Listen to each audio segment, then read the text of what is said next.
জন্য। আমার কাছে মনে হয় আমার এটা জানানো উচিত। সো আমি কখনো এইভাবে লাইভে আসিনি, ফর দ্য ফার্স্ট টাইম আমি লাইভে আসছি।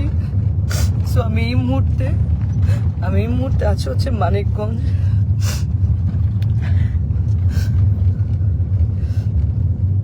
আমি এই মুহূর্তে আছি মানিকগঞ্জ ডিরেক্টর রাফাত মজুমদার রিঙ্কু ভাইয়ের একটা কাজে আসছি ফিকশনে।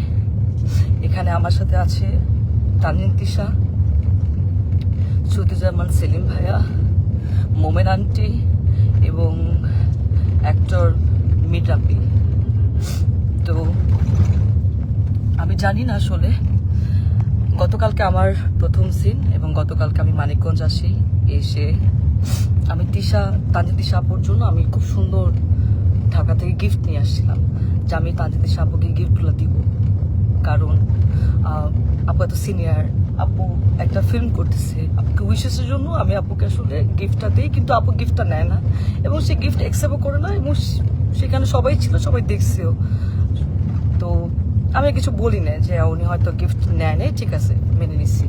তো আমার প্রথম সিনে আমি যখন শুরু করছি তখন সেখানে প্রথম সিনে উনি আমাকে, সিনের মধ্যে ছিল না, উনি আমাকে মেরে আমার এখানে যে দেখেন দাগ, খামচির দাগ, হাতে দাগ রক্ত বের করে ফেলছিল কালকে প্রথম সিনে। এবং সেইটা যখন মনিটরে এসে আমি যখন দাঁড়াইছিলাম তখন রিঙ্কু ভাইয়া এবং সেলিম ভাইয়া দুজনেই বলতেছিল যে তিশার কি হয়েছে, তোমার সাথে কি কোনো ঝামেলা আছে আগে, ও তোমাকে এভাবে মারলো কেন বা কি আসে বিষয়।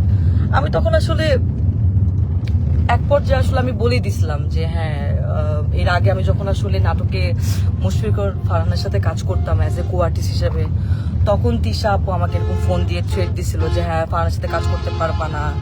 আমাকে না, আরো অনেককে আসলে এরকম উনি ফোন দিয়ে থ্রেট দিছিল, যে পায়েলকেও, কেয়া পায়েল, তারপর আরো অনেককে এরকম ফোন দিয়ে উনি থ্রেট দিছে যে কাজ করা যাবে না।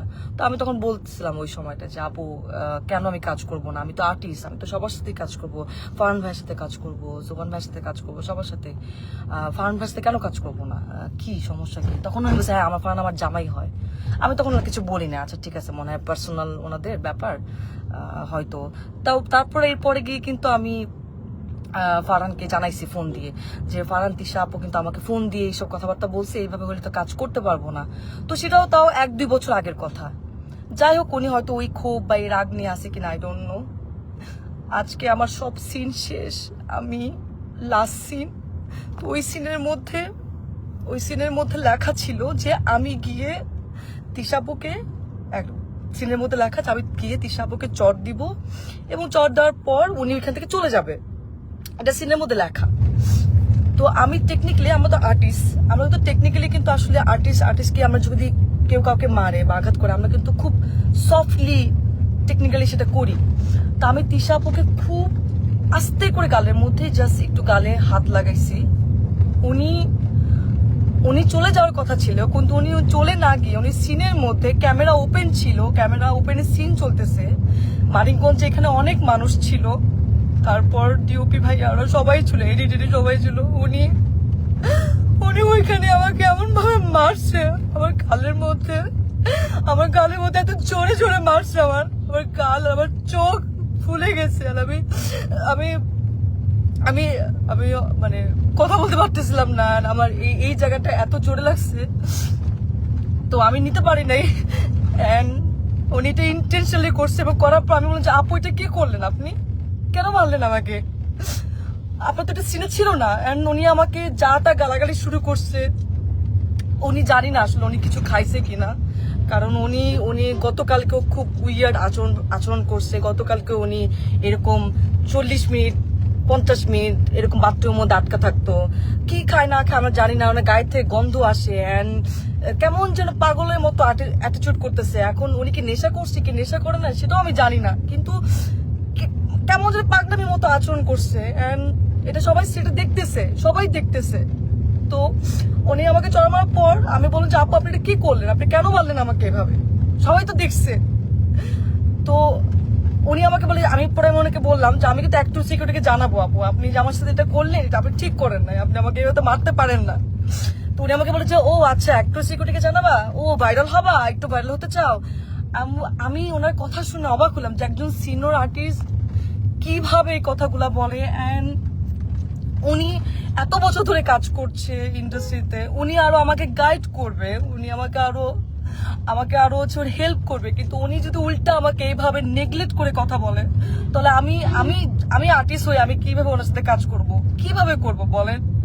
এন্ড ওইখানে সবাই আমাকে মানাতে আসছে, আমি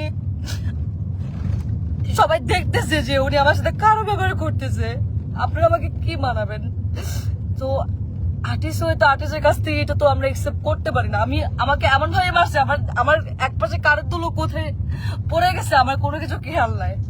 তো আমি এখন ঢাকায় চলে আসতেছি, আমি একটু সিকিউরিটিকে জানাবো যে একজন সিনিয়র আর্টিস্ট হয়ে এইভাবে যদি আর্টিস্টকে স্ক্রিনের মধ্যে শুটিংয়ে যদি এভাবে মারে এবং যাচ্ছে তাচ্ছে ভাবে খারাপ ব্যবহার করে, তাহলে তো সেটা মেনে নেওয়া যায় না, এইভাবে তো কাজ করা যায় না।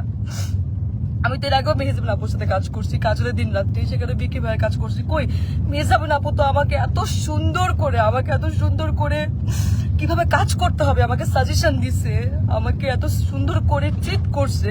তোমার কাছ থেকে আমি শিখছি, আমি তো ভাবছি আমি তিশা আপুর কাছ থেকে শিখবো, কিন্তু তিশা আপু আজকে যেটা করলো এটা এটা এটা তো আমার সাথে অন্যায় হয়েছে, এটা তো ঠিক হলো না, এটা তো একদমই ঠিক হলো। আমি তো কাজ করতে গেছি, আমি তো আসলে এটা তো আমি আশা করি নাই। তো যাই হোক, এখন সেলিম ভাইয়া ওনারা সবাই এখানে ছিলেন, সেলিম ভাইয়া ওনারা সবাই দেখছে, এখন ওনারা জানে ওনারা কি ডিসিশন নিবে। কিন্তু আমি ঢাকায় যাচ্ছি, আমি একটু সিকিউরিটিকে জানাবো যে ওনারা আসলে কি ব্যবস্থা নিবে। এবং আজকে যদি এরকম একজন আর্টিস্টের সাথে কাজ করে, মানে আমার যদি এই অবস্থা হয়, তাহলে যারা কাজ করছে প্রিভিয়াস বা তারাই বা কি ফেস করছে। তো আমি তো সবসময় আশা করি যে আমি যারা সিনিয়র, যারা মেহজাবিন আপু বা যাদের সাথে কাজ করব, কখনো সামনে যখন কাজ করব, তাদের কাছ থেকে আমি শিখবো। কিন্তু তানজিন তিশা আজকে উনি যেটা করলো আমার সাথে, আমি এত নাইসলি ওনাকে গিফট দেওয়ার চেষ্টা করলাম, সেটাও তো নিল না, উল্টা আমাকে মারলো শুটিং সেটে। এটা কি ঠিক করলো? আপনি তো সিনেমা করছেন না, তানজিন তিশা তো সিনেমা করছে, তো একজন সিনেমা আর্টিস্ট, তার তো মনটা অনেক বড় হওয়ার কথা ছিল, সে তো আর আমাদেরকে শিখাবে, গাইড করবে, কিন্তু সে সবার সামনে আমাকে এভাবে মারলো।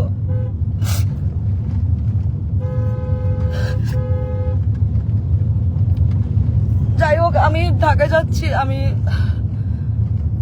আমি একটু সিকিউরিটি ওনাদেরকে জানাবো, দেখি ওনারা কি ব্যবস্থা নেয়।